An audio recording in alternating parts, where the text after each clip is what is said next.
That's what Donald Trump is doing on Sunday, engaging in his authoritarian fantasies on social media and directing his FCC commissioner to attack 60 Minutes, who, by the way, Donald Trump sued in the Northern District of Texas with Ronnie Jackson because they claimed they were consumers who were injured. By the way, 60 Minutes interviewed former Vice President Kamala Harris during the 2024 election because Trump didn't like the way it was edited because they took out some of her ums and ahs when Trump was too afraid to show up for that interview himself, and only former Vice President Kamala Harris.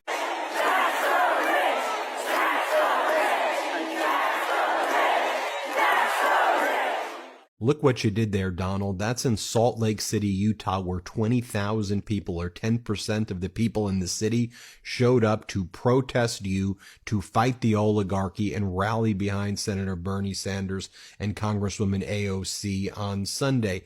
The people across the country are fed up and pissed off at you and Musk, your deranged and dangerous behavior. Like last night, Donald Trump was posting this while that event was taking place in Salt Lake City. He goes, almost every week, 60 Minutes, which is being sued for billions of dollars for the fraud they committed in the 2024 presidential election with their interview of failed presidential candidate Kamala Harris, mentions the name Trump in a derogatory and defamatory way, but this weekend's broadcast tops them all. Wow, wow, wow, wow, wow. This goes on with an alternation between all caps and lowercase and like incoherent sentences. But then at the end of Donald Trump's post, he goes, they, being CBS and 60 Minutes, should lose their license. Hopefully, the Federal Communications Commission, FCC, as headed by its highly respected chairman, Brendan Carr, will impose the maximum fines and punishment, which is substantial for their unlawful and illegal behavior. That's what Donald Trump is doing on Sunday, engaging in his authoritarian fantasies on social media and directing his FCC commissioner to attack 60 Minutes, who, by the way, Donald Trump sued in the Northern District of Texas with Ronnie Jackson because they claimed they were consumers who were injured. By the way, 60 Minutes interviewed former Vice President Kamala Harris during the 2024 election because Trump didn't like the way it was edited because they took out some of her ums and ahs when Trump was too afraid to show up for that interview himself, and only former Vice President Kamala Harris did the interview.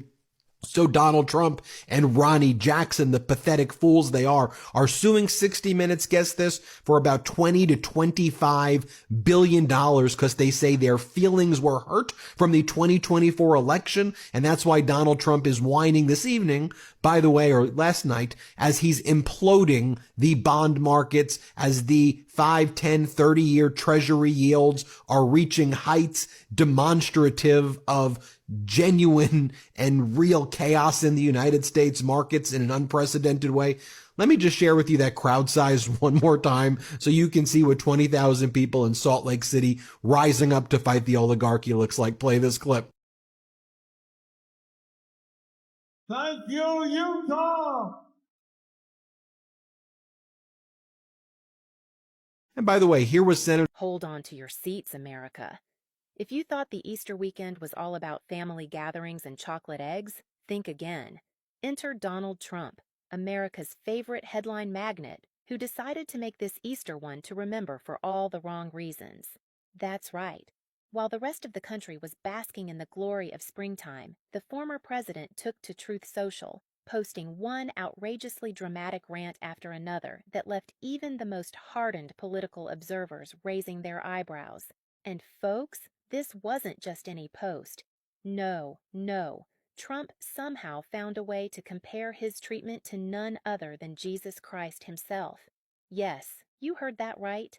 In a move that defies logic, Trump posted a message claiming he was suffering just like Jesus was during the crucifixion. Only in the Trump universe would you find someone who could manage to make an Easter rant that absurd. Picture this. The man who once proudly held a Bible upside down is now drawing parallels between his political battles and one of the most painful and significant events in religious history. The tweet, Truth Social post, was so outlandish, It almost feels like a joke. But in classic Trump fashion, it wasn't. This was just another example of his need to place himself at the center of any narrative, even if that narrative involves blatant overstatement. And it didn't stop there. As if drawing comparisons to the crucifixion wasn't enough of an Easter miracle, Trump decided to throw in some classic Trumpisms with a happy Easter message to prosecutors and judges, basically anyone who dared to cross him. It was an Easter greeting that was more attack mode than peace and love. He even managed to squeeze in his usual refrain about the crooked and corrupt people out to ruin him. Just in case you were wondering, yes, it's a holiday, but Trump's definitely not taking a break from throwing punches, verbal ones at least. Of course, you can't have a Trump monologue without a wild detour into other bizarre topics. Jimmy Kimmel couldn't resist poking fun at Trump's latest rants, which included a particularly strange suggestion to rename the Gulf of Mexico. According to Trump, the Gulf of Mexico should be rebranded as the Gulf of America, because, well, why not? He claimed it sounded beautiful, which may be true if you're a fan of really basic ideas that seem to come straight from a late-night Diet Coke-fueled brainstorm session.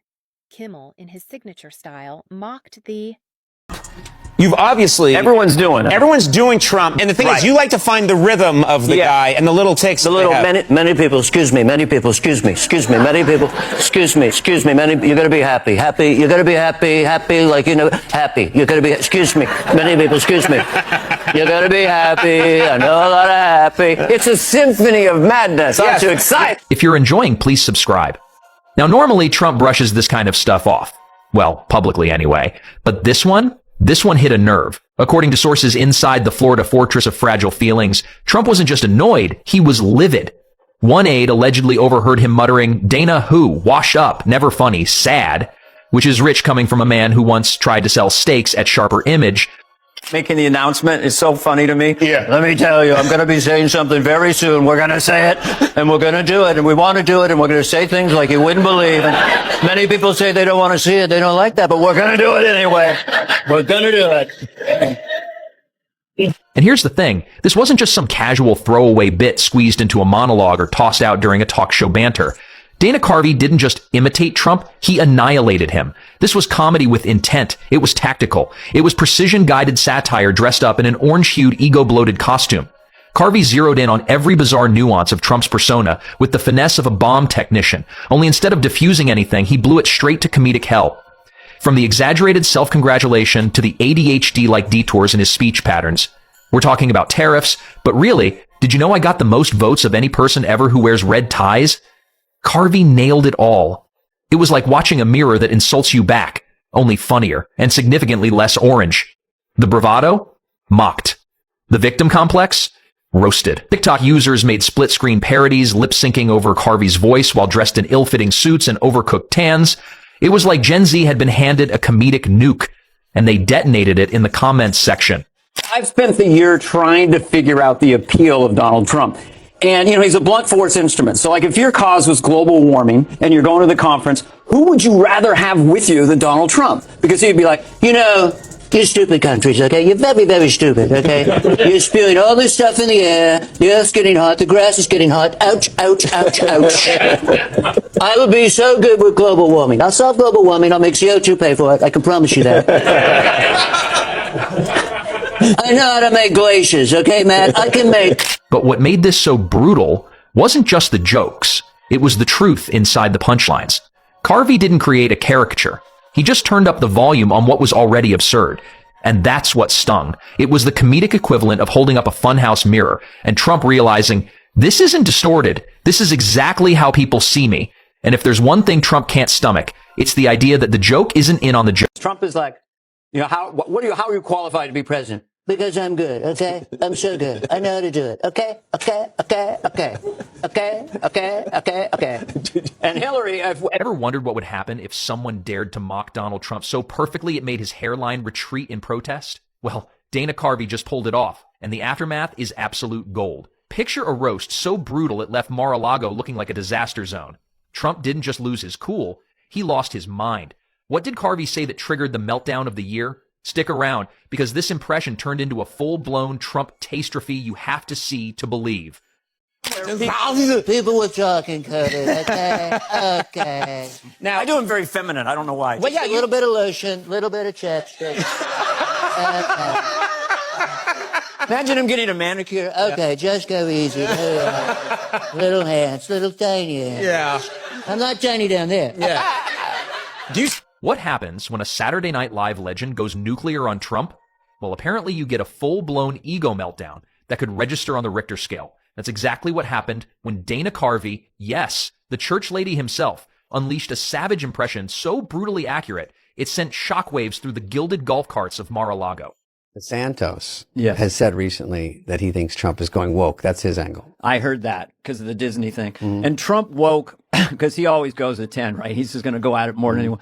I'm woke like you wouldn't believe. I'm telling you. What's happening to these trans women athletes is quite frankly a disgrace. They should be allowed to compete with the girls and get in there. But people say, no, you can't do that. People say no? Excuse me. And I don't care if they're 6'3" with their hands and feet are like giant flippers. You got to put them in the pool. They got feet like kangaroos. They looks like they're wearing jet skis when they're walking around. These are 4-footers. Push them in the pool. Put them in the pool. Picture it. A caricature of Trump so spot on, so merciless, it didn't just mimic him. It dissected his soul like a Thanksgiving turkey carved with sarcasm. Carvey, who's long been known for impersonating George H.W. Bush, decided to take a detour into Trump territory. And oh boy, he did not hold back. Appearing on a podcast with his signature laid-back chaos, Carvey unleashed a take on Trump that was equal parts parody and psychological analysis. All right, Miranda, I'm really excited to talk to you. I'm really excited to get the inside story of something that I truthfully think has only received a surface level of attention, even from those of us within Fox News, maybe even from some of those of us within the New York Post. And that is the story of Hunter Biden and the laptop from hell. In a dramatic turn of events, former President Donald Trump set social media ablaze with a late-night flurry of posts that many are calling a political tantrum. The timing couldn't be more telling, as the momentum in key political narratives seems to be shifting away from him. At around midnight, Trump took to his platform, unleashing a series of statements criticizing the current administration, the media, and even members of his own party. His posts, laced with frustration, accused opponents of manipulating the system and claimed that his influence remains unmatched. However, critics were quick to point out that his outburst appeared to signal a growing sense of unease as his hold on the political spotlight seems to wane. Analysts suggest this public display might be tied to recent polling data, which shows increasing favorability for potential 2024 contenders outside the Trump camp. Vice President Kamala Harris and Florida Governor Ron DeSantis have both seen rising approval ratings. Thank you for watching Great Minds Blacks.